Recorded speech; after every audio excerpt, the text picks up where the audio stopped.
Social media రూపంలో వస్తున్నారు.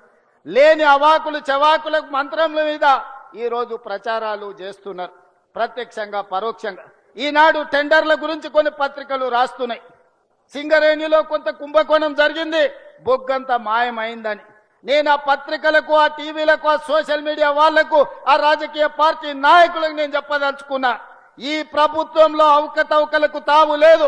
అనవసరమైన ప్రచారాన్ని, తప్పుడు ప్రచారాన్ని కల్పించడం ద్వారా అపోహలు కల్పించి మళ్ళీ శుక్రాచార్యుడు, మారీచుడు, సుబాహుడు బలపడడానికి మీరు ప్రత్యక్షంగానో పరోక్షంగానో సహకారం చేస్తున్నారు.